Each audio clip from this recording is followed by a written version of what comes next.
आप सबको जोहार। और आज है तारीख 26 फरवरी 2024 सोमवार। तो चलिए आज की बड़ी और प्रमुख खबरों पर नजर डालते हैं और यहाँ पर शुरुआत करते हैं पहली खबर से। पहली न्यूज यहाँ पर निकल कर आ रही है राजधानी रांची से, जहाँ पर कुड़मी समाज की महारैली में मुख्य संयोजक शीतल ओदर ने कहा है कि अब समाज अपने संवैधानिक अधिकार को लेकर सचेत हो चुका है। कुड़मी समाज को सभी राजनीतिक दलों ने छलने का काम किया है।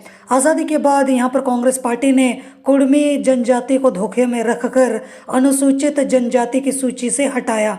अब बीजेपी छलने का काम कर रही है। यदि केंद्र सरकार कुड़मियों को अनुसूचित जनजाति की सूची में सूचीबद्ध नहीं करती है और कुड़माली भाषा को 8वीं अनुसूची में शामिल नहीं करती है तो लोकसभा चुनाव में इसका परिणाम भुगतने के लिए तैयार रहे। इसके अलावा यहाँ पर अगली न्यूज निकल कर आ रही है कि झारखंड के मुख्यमंत्री चंपई सोरेन ने राजधानी रांची के कांके रोड स्थित आवास में लोकसभा चुनाव से पहले झारखंड मुक्ति मोर्चा का मिलन समारोह किया। और इस समारोह को संबोधित करते हुए झारखंड के मुख्यमंत्री ने कहा है कि हेमंत सोरेन को केंद्र ने प्रताड़ित किया है और इसके विरोध में यहाँ पर झुम्मो का यह मिलन समारोह एक जन आंदोलन है। समारोह में यहाँ पर 3000 लोगों ने झुम्मो की सदस्यता ली है। इसके अलावा यहाँ पर अगली न्यूज निकल कर आ रही है कि भारत और इंग्लैंड के बीच खेले जा रहे चौथे टेस्ट मैच के तीसरे दिन रांची पुलिस ने 7 लोगों को गिरफ्तार कर लिया है। ऑनलाइन सट्टेबाजी से जुड़े ये सभी लोग बोकारो और धनबाद के रहने वाले हैं। रांची के एसएसपी चंदन कुमार सिन्हा के निर्देश पर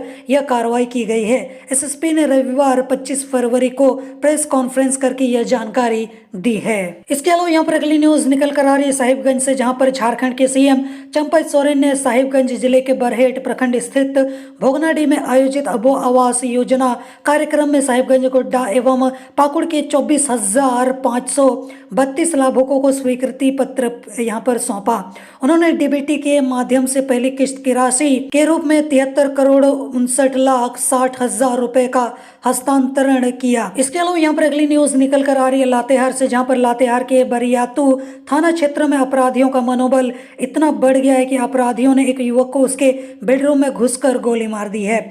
यह घटना टोटी हैसला गांव की है, जहां पर शनिवार रात करीब 1 बजे इस तरह की घटना घटित हो गई है। अपराधियों ने एक युवक को उसके बेडरूम में घुसकर गोली मार दी, जिससे मौके पर ही उसकी मौत हो गई है। मृतक की पहचान प्रभु साव के 38 वर्ष के पुत्र ओम प्रकाश कुमार के रूप में की गई है। इसके अलावा यहाँ पर अगली न्यूज निकल कर आ रही है धनबाद से, जहाँ पर धनबाद में बिहार के नवादा से मिलने आए प्रेमी ने अपनी प्रेमिका का गला रेतकर यहाँ पर हत्या कर दी है।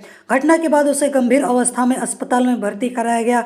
जानकारी के मुताबिक महिला सुबह मॉर्निंग वॉक करने निकली थी। इसी दौरान यहाँ पर प्रेमी ने पीछे से गर्दन पर चाकू से ताबड़तोड़ वार कर दिया। घटना में घायल महिला को इलाज के लिए SNMMCH में भर्ती कराया गया, जहां उसकी स्थिति काफी गंभीर बताई जा रही है। महिला झरिया की रहने वाली और पहले से ही शादीशुदा है और 4 साल से सूरज यादव के नाम का एक जो युवक है उसके साथ वो प्रेम प्रसंग में थी। तो आपको क्या लगता है कि यहाँ पर गलत कौन है और सही कौन है, और इस घटना को आप किस तरीके से किस नजरिए से देखते हो, आप मुझे कमेंट में जरूर बताना। इसके अलावा यहाँ पर अगली न्यूज निकल कर आ रही कि देश भर में अमृत भारत स्टेशन योजना के अंतर्गत 554 रेलवे स्टेशनों के पुनर्विकास और 1500 रोड ओवर ब्रिज और अंडरपास का उद्घाटन और शिलान्यास किया जाएगा। इसके तहत धनबाद रेल मंडल में 20 योजनाओं का शिलान्यास व उद्घाटन की तैयारी चल रही है। 26 फरवरी को सभी जगहों पर कार्यक्रम का आयोजन किया जाना है।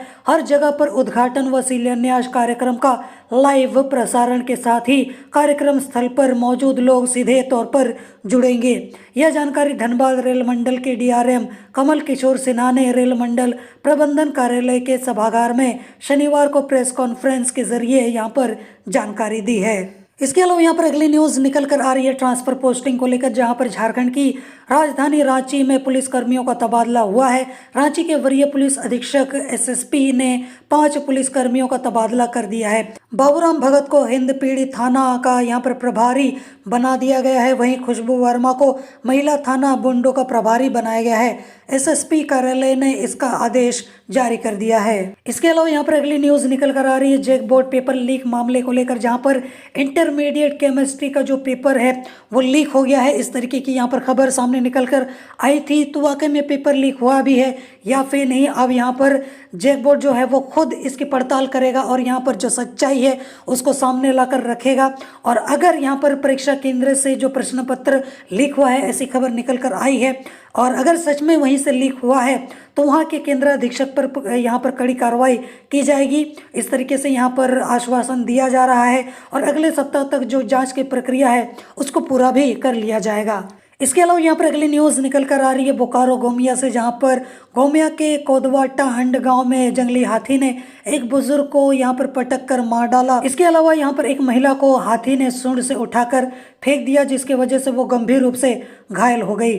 फिर इलाज के दौरान उसकी भी मौत हो गई। यह जो घटना घटित हुई है इसको रविवार दोपहर का बताया जा रहा है। इसके अलावा यहाँ पर अगली न्यूज़ निकल कर आ रही है कि सीएम चंपई सोरेन के समक्ष युवाओं व महिलाओं ने झुम्मो का दामन थामा। जहाँ पर काके रोड स्थित मुख्यमंत्री आवास में झुम्मो के मिलन समारोह में विभिन्न सामाजिक संगठनों और दलों के लगभग 3000 युवा और महिलाओं ने दिसम गुरु शिबू सोरेन और हेमंत सोरेन के नेतृत्व के प्रति आस्था जताते हुए मुख्यमंत्री चंपई सोरेन के समक्ष झुम्मो रांची जिला अध्यक्ष मुश्ताक आलम के नेतृत्व में झुम्मो का दामन थामा है। इसके अलावा यहाँ पर अगली न्यूज़ निकल कर आ रही है राजधानी रांची से, जहाँ पर स्कूली व साक्षरता विभाग द्वारा पिछले 10 माह से सिलेबस नहीं भेजे जाने के कारण जेपीएससी में यहाँ पर +2 स्कूलों में 39 प्राचार्यों की नियुक्ति प्रक्रिया रुक गई है। जेपीएससी ने वर्ष 2023 के मई माह में विज्ञापन जारी कर यहाँ पर योग्य उम्मीदवारों से आवेदन आमंत्रित किया था। राज्य के 59+2 स्कूलों में से 39+2 स्कूलों में सीधी नियुक्ति की जानी है। स्कूली व साक्षरता विभाग को लगभग 10 विषयों का सिलेबस उपलब्ध कराना है। आयोग ने कई बार पत्राचार भी किया, लेकिन अब तक सिलेबस नहीं भेजा गया, जिससे आयोग परीक्षा का आयोजन करने में असमर्थ है। इसके अलावा यहाँ पर अगली न्यूज़ निकल कर आ रही है कि झारखंड राज्य की 2798 पंचायतों में अब तक मनरेगा की योजनाओं का सोशल ऑडिट नहीं हो सका है। योजनाओं की ऑडिट के लिए बनी टीम अब तक केवल 1478 पंचायतों में ही ऑडिट कर सकी है। इस तरह बड़ी संख्या में पंचायतों का ऑडिट नहीं हुआ है। मौजूदा स्थिति को देखकर यह अनुमान लगाया जा रहा है कि सारी पंचायतों में ऑडिट करने के लिए अभी 6 माह से अधिक का समय लग सकता है, पर टीम के पास इतना समय अब बचा नहीं है, क्योंकि लोकसभा चुनाव को लेकर आचार संहिता लग जाएगी। आचार संहिता के दौरान सोशल ऑडिट के कार्य पर मनाही होती है। पिछले बार भी यही स्थिति हुई थी, तो चुनाव आयोग से ऑडिट के लिए अनुमति मांगी गई थी, लेकिन डोर टू डोर बाहर के लोग जाकर ऑडिट करते हैं। ऐसे में लोगों को यहाँ पर प्रभावित किए जाने की संभावना के मद्देनजर इसकी अनुमति नहीं दी गई थी। इस तरह अब ऑडिट का कार्य लोकसभा चुनाव के बाद ही शायद शुरू हो सकेगा। इसके अलावा यहाँ पर अगली न्यूज़ निकल कर आ रही है कि झारखंड राज्य आवास बोर्ड में कर्मियों का जो तबादला है वो होता ही नहीं है। बोर्ड के यहाँ पर कुल 75 कर्मियों में से 40 कर्मचारी 10 वर्ष या उससे अधिक समय से एक ही जगह पर पदस्थापित हैं। शेष यहाँ पर 35 कर्मियों में से 20 कर्मचारी भी एक ही जगह पर पिछले 4 से 9 वर्षों तक पदस्थापित रहे हैं। इन कर्मियों में नियमित संविदा और दैनिक श्रम पुस्त पर कार्यरत तीनों ही तरह के कर्मचारी शामिल हैं। बोर्ड मुख्यालय से लेकर विभिन्न प्रमंडलों तक में कार्यरत लिपि, कंप्यूटर ऑपरेटर, चौकीदार, अनुसेवक से लेकर स्वीपर तक दशकों से एक ही जगह पर काम कर रहे हैं। ऐसे भी कर्मी हैं जिनका नौकरी पाने के बाद भी कभी तबादला हुआ ही नहीं और अब वे सेवानिवृत्त भी होने वाले हैं। तो जो कर्मी हैं उनका एक ही जगह पर पदस्थापित रहना क्या सही है या फिर गलत, या फिर उनको भी 4 साल में, 5 साल में या फिर कम से कम 10 साल के अंतराल में कम से कम किसी नई जगह पे शिफ्ट उनको कर देना चाहिए, जैसे कि हमें हर सरकारी नौकरी में देखने को मिलता ही है। तो ये जो ट्रांसफ़र नहीं किया जा रहा है इन सभी कर्मचारियों को, एक ही जगह पर इनको रखा गया है, वो कितना सही है, कितना गलत है, क्या चेंजेस होने चाहिए, क्या इनका तबादला भी एक जगह से दूसरी जगह होना चाहिए? आपकी क्या राय है, आपके क्या विचार हैं, आप मुझे कमेंट में ज़रूर बताना। इसके अलावा यहाँ पर अगली न्यूज़ निकल कर आ रही रांची रिम्स से, जहाँ पर रिम्स में एमआरआई जांच 2 महीने से बंद है। इससे मरीजों को निजी रेडियोलॉजी सेंटर में जांच करानी पड़ रही है। रिम्स में यहाँ पर एमआरआई जांच के लिए 3000 से 3500 रुपये लगते हैं, जबकि निजी सेंटर में मरीजों को 6000 रुपये से 7000 रुपये तक देने पड़ रहे हैं। इससे मरीज परेशान हैं। सूत्रों के अनुसार यहाँ पर प्रतिदिन 10 से 15 मरीज निजी सेंटर में एमआरआई जांच करा रहे हैं। इधर सिंगल टेंडर की वजह से मशीन खरीद की प्रक्रिया जो है वो पूरी नहीं हो पा रही है। रिम्स निदेशक डॉक्टर राजकुमार ने यहाँ पर खरीद प्रक्रिया को नियम संगत व सरल करने का प्रयास यहाँ पर किया है। उन्होंने रेडियोलॉजी विभाग के साथ बैठकर इसकी पहल शुरू की है। अब देखते हैं कि यहाँ पर कुछ इंप्रूवमेंट होगा भी या फिर नहीं। इसके अलावा यहाँ पर अगली न्यूज निकल कर आ रही है कि प्रधानमंत्री नरेंद्र मोदी 26 फरवरी को अमृत भारत स्टेशन योजना के तहत रांची रेल मंडल के 14 स्टेशनों के पुनर्विकास और 12 रेल ओवरब्रिज व अंडरपास का ऑनलाइन यहाँ पर शिलान्यास करेंगे।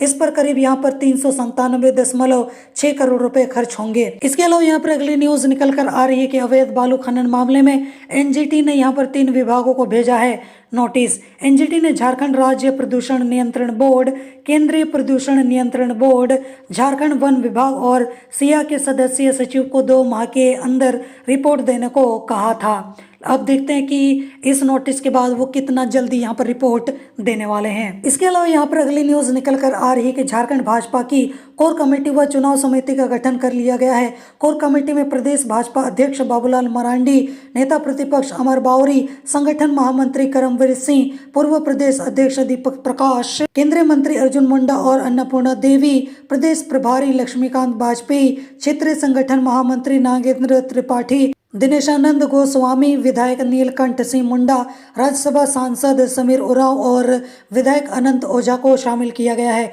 कोर कमेटी से यहाँ पर सांसद सुनील सिंह, राकेश प्रसाद व रविंद्र राय को हटाया गया है। इसके अलावा यहाँ पर अगली न्यूज निकल कर आ रही है जमशेदपुर से, जहाँ पर शहर में टाटा स्टील के सहयोग से जमशेदपुर अच्छेस के पूरे एरिया में कचरा का प्रबंधन होगा। इसको लेकर टाटा स्टील UISL की ओर से एक प्रस्ताव जमशेदपुर अच्छेस को पहले भेजा गया था, जिसके क्रियान्वयन पर सहमति बन गई है। यह बताया जा रहा है कि नए वित्तीय वर्ष से इसकी शुरुआत हो जाएगी। टाटा स्टील UISL की ओर से यह तैयारी की गई है कि पूरे टाटा लीज के कचरा का निष्पादन किया जाएगा। इसके अलावा यहाँ पर अगली न्यूज निकल कर आ रही है जमशेदपुर से, जहाँ पर शब ए बारात में विधि व्यवस्था को लेकर शनिवार को SSP किशोर कौशल ने सिटी SP मुकेश लोणायत समेत शहरी क्षेत्र के सभी DSP व थाना प्रभारियों के साथ SSP कार्यालय के प्रेक्षागृह में बैठक की। उन्होंने क्षेत्र में शांति व्यवस्था बनाए रखने के लिए आवश्यक निर्देश दिए। SSP ने रश ड्राइविंग करने वालों के खिलाफ सख्त कार्रवाई करने का आदेश दिया है। बताया जा रहा है कि रश ड्राइविंग करने वालों की धरपकड़ के लिए 16 यहाँ पर चेकिंग पॉइंट बनाए गए हैं। हर पॉइंट पर फोर्स तैनात रहेंगे। SSP ने सभी थानेदार को अपने क्षेत्र की मस्जिद कमेटी के सदस्यों के साथ बैठक कर उनके कार्यक्रम की जानकारी लेने का आदेश दिया। पर्व के दौरान कोई भी परेशानी नहीं हो, थाना प्रभारी इन बातों का भी ध्यान रखें। इसके अलावा यहाँ पर अगली न्यूज निकल कर आ रही गढ़वा से, जहाँ पर गढ़वा पुलिस ने अपनी प्रेमिका से दुष्कर्म कर पत्थर से कुचकर उसकी हत्या करने वाले प्रेमी को गिरफ्तार कर लिया है। साथ ही उसकी निशानदेही पर खून लगा पत्थर, मिट्टी व उसके कपड़े भी बरामद किए गए हैं। गिरफ्तार प्रेमी पलामू जिले के चैनपुर थाना क्षेत्र के लिदकी गांव के बैना टोला निवासी बिंदा चौरसिया का पुत्र प्रमोद चौरसिया बताया गया है, जिसकी जानकारी पुलिस अधीक्षक दीपक कुमार पांडे ने शनिवार को अपने कार्यालय के सभागार में प्रेस वार्ता कर दी। उन्होंने बताया है कि यहाँ पर भंडेरिया थाना क्षेत्र के मंजरी गांव निवासी भिखारी सिंह के पुत्र मंगन सिंह ने यहाँ पर भिंडरिया थाने में उसकी पुत्री अमृता कुमारी, जिसकी उम्र 22 वर्ष बताई जा रही है, की हत्या कर उसका शव झाड़ी में छुपाने संबंधी आवेदन किया था और फाइनली यहाँ पर जो खूनी है या फिर जो अपराधी है उसको पकड़ लिया गया है। तो ये थी आज की बड़ी और प्रमुख खबरें और मैं उम्मीद करता हूँ कि आज का आपका दिन शुभ हो। जोहार।